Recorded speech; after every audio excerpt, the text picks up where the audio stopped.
Oh no, it's in full screen. Alright, so today we're going to be playing Hollow Knight.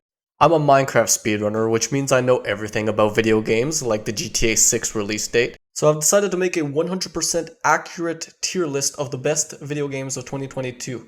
Now, before I begin, there's two things I would like to mention. One, these games were only played by me in 2022. They did not necessarily come out in 2022. This is because I missed half of the year in a lot of video games. Hopefully in the future, I will be able to use video games that came out in their respective year. And two, I played Breath of the Wild this year, and it is not in my tier list. This is just to piss off all you little weirdos that are simps for the Legend of Zelda franchise. So without further ado, here's the value-sized rant on the best games of 2022.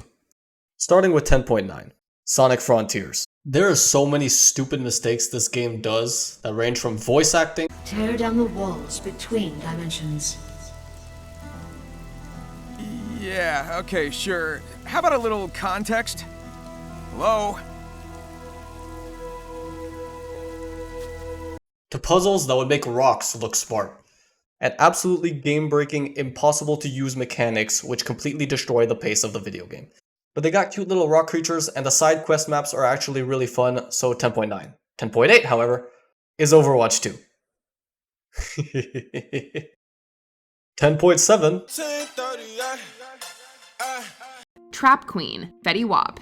10.6 is Guilty Gear Strive, and I was very surprised about this one because I tend to really dislike fighting games. I find the amount of system involved and how clean the inputs have to be a little bit too demanding. But the one issue I have with the game is, like many fighting games, they lock you out from playing certain characters. Other fighting games do it, like Street Fighter and Tekken, but I think it's even worse for Guilty Gear because this wide variety of characters is what helps the game strive. 10.5, Shadows Die 10.5 times. I played a bunch of Souls-likes this year, but only 3 of them actually made the tier list. Out of those 3, Sekiro's probably the one that stands out the most, as it is very different. And if I'm being honest, just the bosses alone are enough for this game to be in the tier list. Except for the Blazing Bull. I hate the Blazing Bull. 10.4. Now you know their styles might be a little different, but Slime Rancher 2 is the follow-up game to Sekiro Shadows Die Twice in my tier list. Even though it's just a beta, this game brings back all the great things I love from the first game, like how you could push the boundaries of such a beautiful map to really explore everything you want to. And I mean, come on, just take a look at the colors. It's like your retinas are getting a big hug. 10.3 is Dark Souls, but the bad news is I don't have any content, so instead I'm going to show you one image that represents about 90% of the gameplay. There's a boss fight coming soon, I swear. Okay, 10.2. Bendy in the Dark Revival is a really good game, actually. It's quite fun. I liked it a lot. Now, there are a couple little glitches that might stand out quite a bit. No one can take it away from me.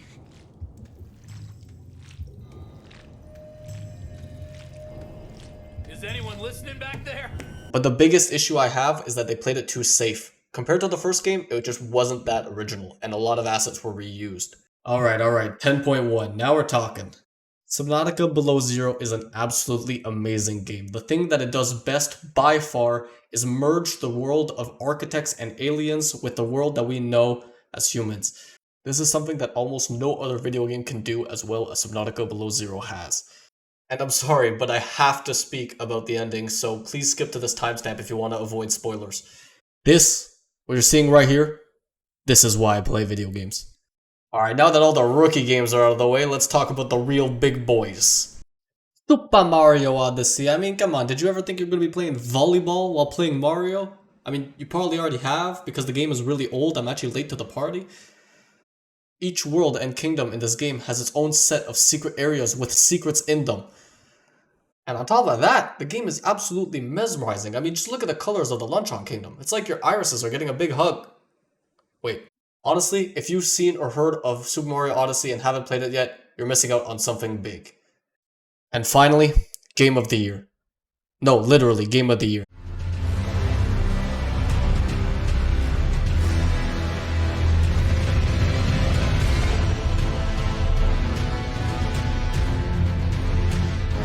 Anyone who knows me personally knew this entire time this was going to be my number 1.